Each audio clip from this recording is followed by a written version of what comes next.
There's a moment. Most people have it somewhere around 22, maybe 23, sometimes earlier, sometimes a little later. It's the first time real money arrives with your name on it. Not a favor, not pocket money, not a one-time gig, a salary. Consistent, expected, yours, and for a moment, it feels like something just shifted, like the struggle had an expiry date, and this was it. But here's what nobody tells you about that moment. That number, the first one, doesn't just pay for things. It teaches your brain something. Something quiet. Something permanent. And we'll get to exactly what that is. But first, something worth noticing.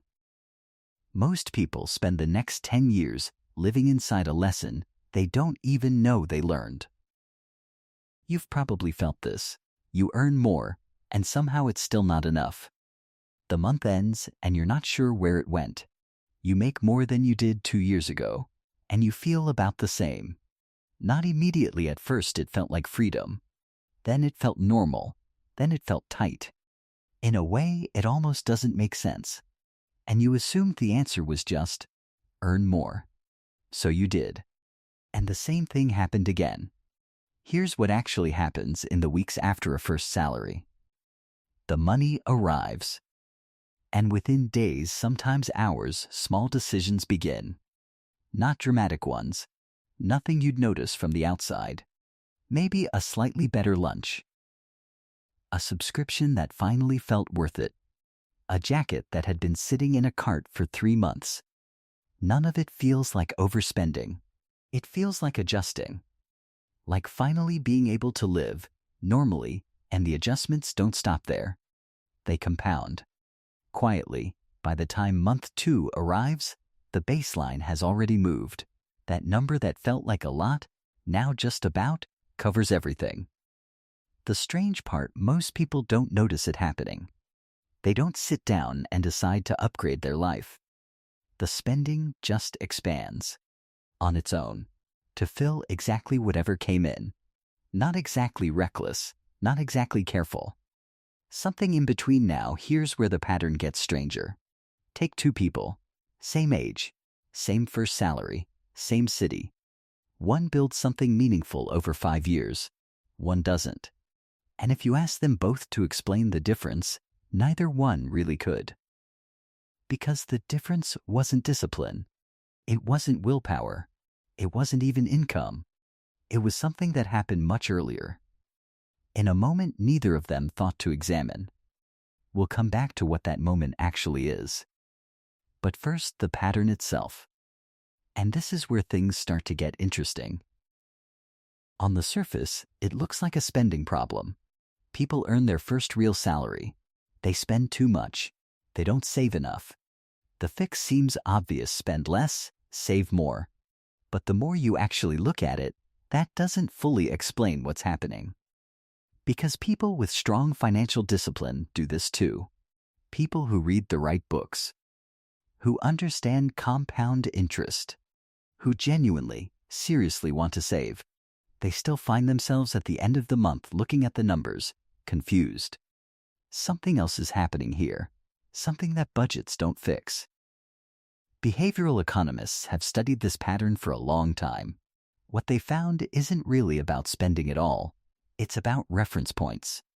The brain doesn't evaluate situations in absolute terms.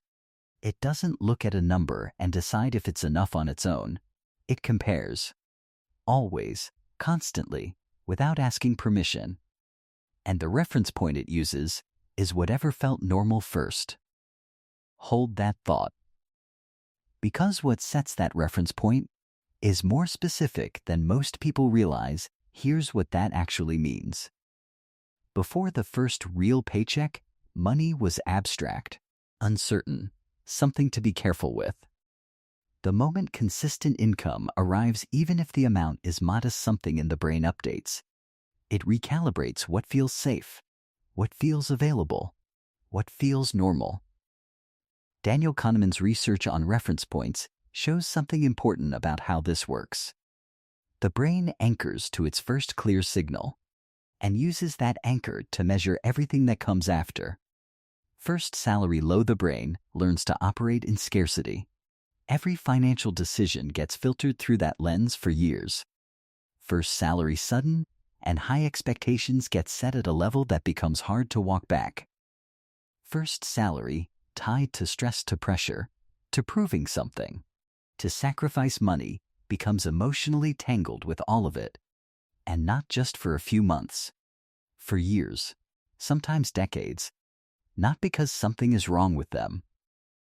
Because that's what brains do. They anchor, they calibrate, they build a world around the first clear data point they were given. It's not simple. And it's not exactly a flaw, it's just how the system works. And this is where most people start to miss what's really happening. There's a moment a lot of people remember. It's around month 3 or 4 of a first job. The salary has arrived a few times now. It feels expected, predictable, part of the routine. And without deciding to, they book something. A trip. A dinner they would have said no to 6 months ago. An upgrade to something they've been using the basic version of. Not because they stopped caring about money. Not because they're being reckless. Because something quiet happened in their thinking. Something that didn't announce itself. A shift from "I can't afford this" to "this is just the kind of thing I do now." That shift, the one that didn't feel like a decision, shapes the next 5 to 10 years. The subscriptions that get added gradually. The apartment that gets upgraded a little too soon. The car that makes sense at the new income level. All of it following a script written in those first few months. Before they even knew a script was being written. But here's the part that changes everything. That script didn't just write itself. This calibration, this reference point shift, it doesn't happen in a vacuum. There are systems built around it. The moment income becomes predictable, offers appear. Credit products calibrated to your income bracket. Subscriptions priced just below what would feel excessive. Upgrades, plans, contracts, all designed around the spending expansion that naturally follows a first salary. It's not a conspiracy. It's just design. Financial products aren't built for people who anchor low and save aggressively. They're built for the behavior that actually happens. The lifestyle expansion. The baseline creep. The quiet assumption that this level is just what life costs now. Not exactly a trap. But here's the strange part: it doesn't need to be. And by the time most people notice the pattern, the reference point has been running for years. And this is where something deeper becomes visible. Most people spend years trying to fix the output. The spending, the debt, the savings rate. They budget, they track, they cut things. And it works. For a while. But the reference point was set much earlier. And it keeps pulling. What you earned first set the floor for what feels like enough. What you spent first set the ceiling for what feels like restraint. And here's the strange part. Most people never revisit either of those. They keep operating from a calibration made at 22, when they didn't fully understand what they were deciding. When they thought they were just starting out, and didn't realize they were already being shaped. The budgets and the apps and the financial plans they work on the surface. But underneath, the original program is still running. Deciding what feels like enough. Deciding what feels like sacrifice. Deciding what normal is. Here's the thing nobody says out loud. Understanding all of this doesn't automatically change it. You can know exactly what a reference point is. You can know that your brain anchored to a number at 22. You can see the pattern clearly and still feel it pulling, because the reference point isn't just intellectual. It's emotional. It's physical. It's in the feeling of a month that's running tight even when the math says it shouldn't be. That's not a knowledge problem. That's something older, something that got written before anyone thought to examine it. In a way, knowing might be the beginning of something. Or it might not be enough on its own. That part is still open. If this changed how you see money, there's more like this waiting. Because maybe the hardest part isn't understanding why money works the way it does.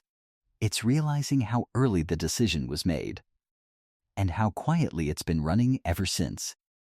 And most people never notice this until they do.